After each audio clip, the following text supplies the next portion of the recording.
Hey, Professor K here, back with the Your Favorite Recipe project. So in our last video, what we did was we tried to determine what the relationships were between each of our elements in the HTML and make sure that we had a tag around each relationship in order to set us up for styling in a really great way. So one way that we looked at that was to look at the backgrounds to see what kinds of relationships we had. And for every relationship, we added a tag that would help kind of define what that piece or that relationship meant. We're going to call this a component.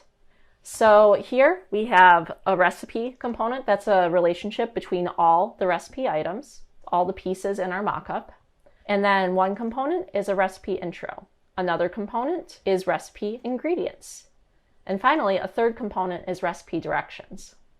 Now that we've determined those major components, the next piece is to start breaking it down and naming the classes for each of the individual pieces inside each component. And as we go through this, we may discover little subcomponents. That's okay. We're going to name those as well. So let's start.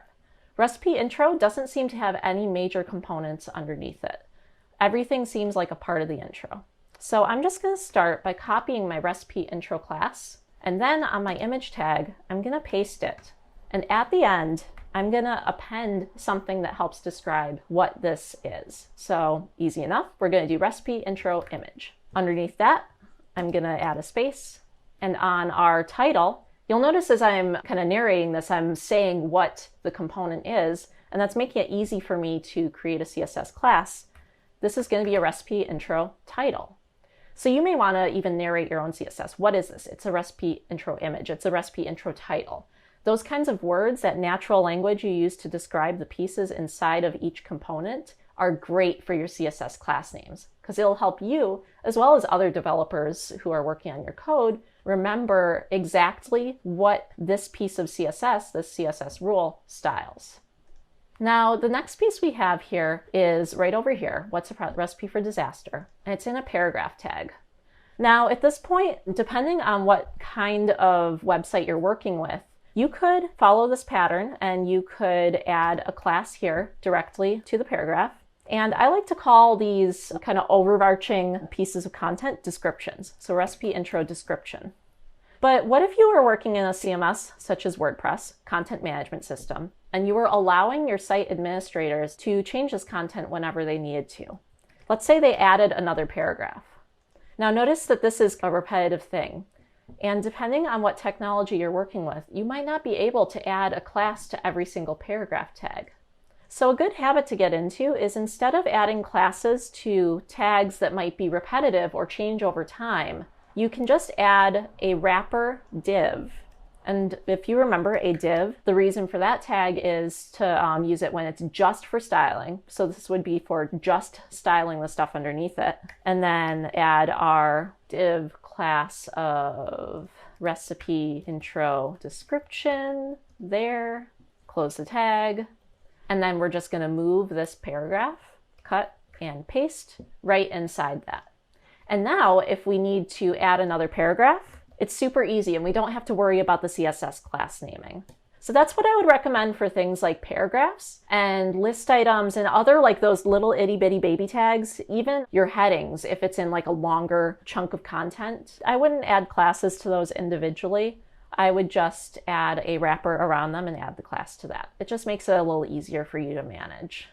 The only exception to that is when it feels more like a contained component that maybe you're able to control the code around. So we'll see an example of that in a minute. But let's continue going. Let's practice our CSS classes.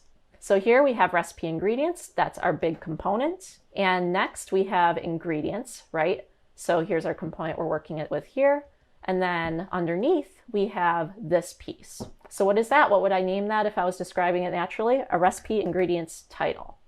And notice that we're using a really consistent naming convention and pattern here. So this is recipe intro title, this is recipe ingredients title. Makes it really easy to tell what pieces are related, what has similar relationships, but is in a different component.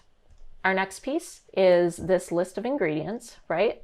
So I'm just going to call this recipe ingredients, and then I'm going to call it a list because that's what it looks like. It's a list. Now, each of these list items, they are styled a little bit differently. So you have two ways that you can approach this.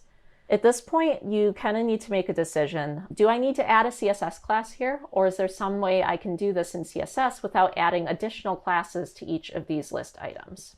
Now, one thing that I know about CSS, because I've been writing it for a while, is that there is a selector that allows you to select the first child, the second child, the third child.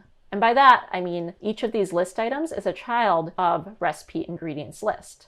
So the first LI, the first child of recipe ingredients list, I can tell that to be blue. So here, I don't need an extra CSS class. I'm just going to leave it alone because I want to make it easy to add and subtract list item ingredients, these tags, later on. I want to be able to change this content pretty freely. So I'm going to skip the classes on that. Next, recipe directions. So here's my class, and we're going to do recipe directions dash title, just like we've been doing. And then now we're going to see what this looks like in our mockup. Now this doesn't look like a list. This is where CSS gets really helpful. It really describes kind of like the intent of the look and feel. That's what your classes should be describing. So I wouldn't call this a list. I would actually call this recipe directions. And then what do these look like to me? They look like cards. So I'm going to do recipe directions cards. That's going to be my big component here. And that will describe all these cards together. As I look at each of these list items, this is where see this relationship, this one little card here? Notice how I didn't call it a list item, I called it a card. That's kind of like that self-contained relationship, that component that kind of cues us in to say, okay, now it's time to add a CSS class. So again, the reason why you would add a CSS class here to the list item is because it's highly styled, you can name the style, it's a self-contained component, it's a card. Whereas up here, this is just a list item. It's just an item in a list. It's not highly styled. It's not really a separate component. So it's fine to just let the HTML describe the styling intent. And you'll see this in the CSS. You'll see how this makes sense as you start to style things. But let's come up with a name for this component. li class equals recipe directions. And here I'm just going to call this recipe direction card, right? Singular card. So cards is the group. Card is the singular card. And what I'm going to do at this point is just kind of define the class structure for one card so that I can go and apply them to the rest. So can I break this down anymore? Are there any like kind of big, highly styled components in here? I'm not seeing any more. It all looks like subcomponents of card. So that means we can follow our CSS class structure. All right, so recipe directions card, I'm just going to append a dash image here. And then here, we have recipe directions card, and then I'm going to also call this a description. And I'm going to make a decision here. I'm going to say, as the web developer, I don't want any more than one paragraph of content here. I don't want this to be able to be changed. Up here, I want to give people the flexibility to have as many paragraphs as they want. So that's why we added a wrapper div up there. In my ingredients, I want people to be able to freely add and subtract ingredients. So that's why we use the li tag and we don't add a class to that. But here, I don't want you throwing in tons and tons of content. I want some limitations here. So I'm planning my limitation. I'm saying, okay, one paragraph only. And that's what makes it okay to put the class on just this paragraph.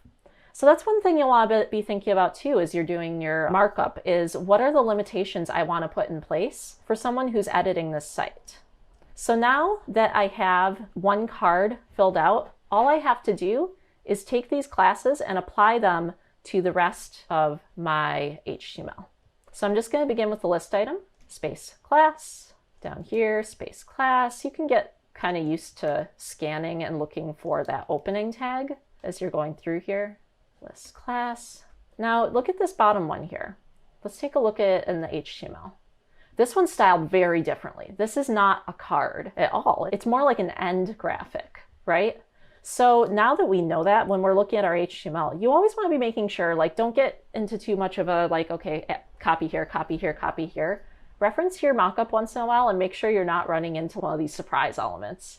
So this isn't a card. This is nowhere near the same styling as this, which means it's a totally different component, and it's time to put a new CSS class name to it. So instead of recipe directions card, I'm going to call this recipe directions end.